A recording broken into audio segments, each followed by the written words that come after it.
Après 14 ans d'autoritarisme sanguinaire pratiqué par son père, Jean-Claude Duvalier a tenté de libéraliser le régime.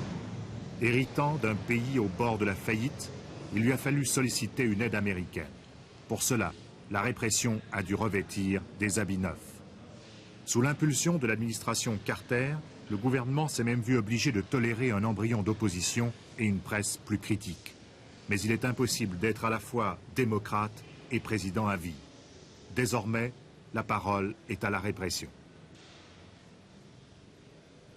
Il y a quelques semaines, vous avez fait arrêter et expulser un certain nombre de journalistes haïtiens.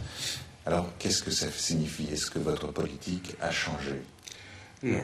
En exilant ces quelques individus, ça ne veut pas dire pour autant que nous avons mis un point final à la libéralisation et à la démocratisation que nous avons jusqu'ici prônée.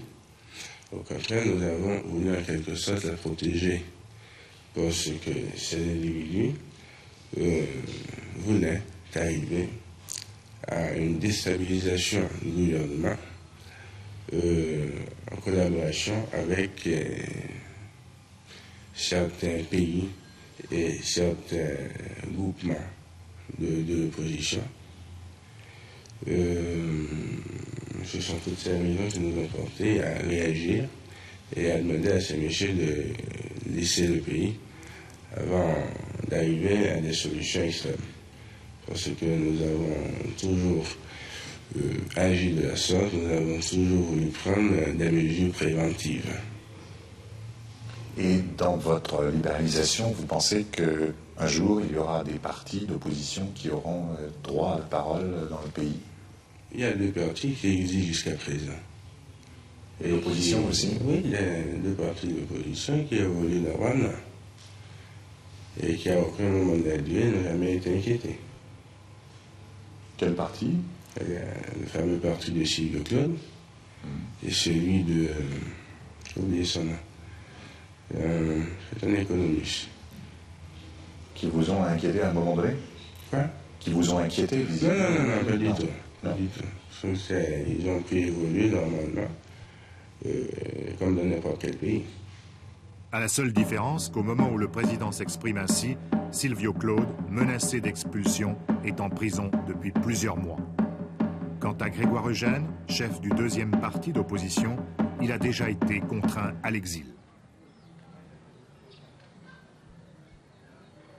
Bien au-dessus des pollutions de la capitale, aussi loin que possible des puanteurs des bidonvilles, sur les collines verdoyantes et aérées qui dominent Port-au-Prince, c'est là que vivent dans de somptueuses villas les privilégiés du régime.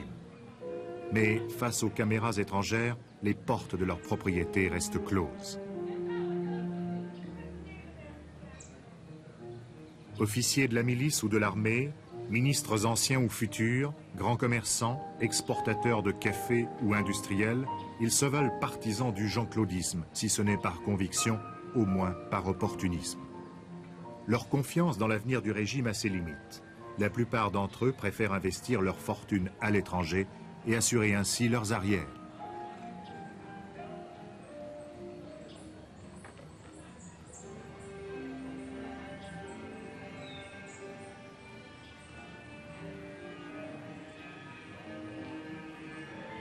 Selon des statistiques de la Banque mondiale, il apparaît que 24 000 Haïtiens privilégiés s'attribuent plus de 40% du revenu national. Alors, est-ce que vous pensez que cette situation pourra être modifiée progressivement? Selon la Banque mondiale? Oui. Et ces statistiques commencent à quelle année? 76. 76? Il y a eu quand même 8 ans. Hein? 76. 76, ça fait quand même 4-5 ans. Je n'ai aucune idée des derniers chiffres, mais je pense que ceci a de beaucoup évolué. Et que depuis quelque temps, nous apercevons qu'il y a une bonne partie de la population qui participe au développement économique et social du pays.